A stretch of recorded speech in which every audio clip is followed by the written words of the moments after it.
when you get the pressure gauge up when you're driving, you really start to hear the turbo start to sing away at about 1 to 1.5 bar. It maxes out at 1.5 bar. That's as high as it goes. You don't really want to be, you can't crack it any higher than that. So as I said before, heated seats, low, high, low, high, it really cooks you. AC, low AC, high AC, off. Rear heating just on or off, so that's your rear window at the back. Okay, when you're driving, which I can't do whilst on camera. Oh, sorry, there's also Brabus detailing here on your handbrake. Then you've got these little balls here. Don't worry, they're mine. They're just things for cleaning your hands when you check your tyre pressure. That's pretty much it. It's quite roomy in here. It's still very compact. It's still definitely a little two-door sports car. But the way the Tiptronic works is if you engage it into automatic, you see now it goes into auto. So neutral, drive. If you go neutral and pull back on the gear shift, you go into reverse.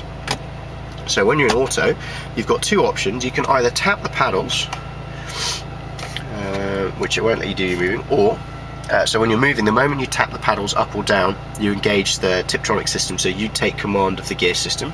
Or on the side of the gear shift, there's a little button here. If you press that in, there you go to 1. So if you're driving along and you're in Tiptronic mode and you're just like, I just want to cruise, you just go down, press that once, and you go back into automatic. Even when you're in Tiptronic, I must confess, despite all this, you don't have the greatest 100% control of this car. They have an auto rev function built in, so I'm just opening the front bonnet by pulling this because I'm running out of time on my little camera to continue this video. I'm going to turn it off and show you the front bonnet. They have an auto rev limiter, so the machine will always downshift when it hits 6,000 revs. You'll find that the power of this car is usually between about 3,000 to 5,500 revs. So if we come out, I'm just trying to show you the bonnet in the front. So come around to the front of the car. As said before, taxed until February 2010. You come under here, there's a little latch, you lift it up. Now this is the front. There's a lot of stuff in here at the moment which you won't have with yours. You've got, I think this has been left from the last service, yeah, windscreen cleaner concentrate, so your windscreen cleaner goes in there. I have been running this car using high intensity discharge headlamps which are in here. I will give you the kit and show you how to install it, but I will not run the car without on it because she passed her MOT without it and I'm not too certain about the legality of it. There's a tank here for you which is stuck down. I've stuck it down. That is the sort of the emergency fill. It's like a foam thing because you don't have a spare tyre in here. And if you do decide to take the side bars out, as I showed before, to make it into a complete cabriolet, that's the fitting instructions of where you put it. Essentially one bar goes from here to here and another one from here to here, so they're stored in here, and your battery compartment's underneath there. You just use a key to take a screwdriver to undo these four, and this thing comes out and that's how you get underneath.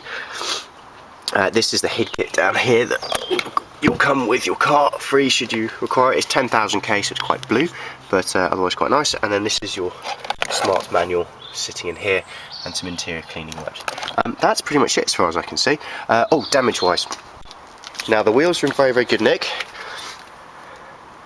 Front left, tiny bit of scratching up there, but no deformation of the wheel. Rear left, a little bit of scratching there, a little bit there, a little bit there, but minimal. Most of the wheels are all in good nick. Rear right, just a tiny bit across the rim there, but otherwise beautiful, no cracking, no deformation of it, the lacquer is still intact. And front right, tiny bit there, and that's it, otherwise fine. Now, there is one thing with it. Now, this part, you'll see one of the great beauties of this Smart, this part here, it's all plastic, and there's a small scratch here, no corrosion because it is just plastic, it's not metal, so it's all plastic. Sorry about that little interruption, then my memory card clapped out. So yeah, so just to say there's a little mark here, but it's on plastic, so there's no worry about corrosion there, and an associated mark here. What happened is my car was parked up there, the handbrake wasn't fully put on, and because of the tilt and slight incline it rolled very slowly and it banged into that little side pole there and it just caused a little bit of damage. Otherwise, car's in very good nick. I'll give you Apart from the HID kit in there, I'll also be giving you a special cleaner from Autoglum that's worth about 30-40 quid to clean the hoods, and this is just cat hair from our local cat.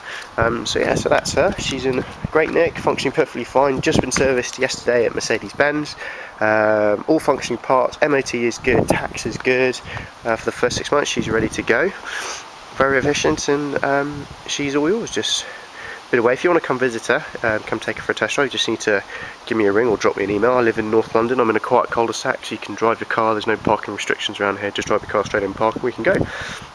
Okay, hope to hear from you soon, and happy bidding. Catch you later.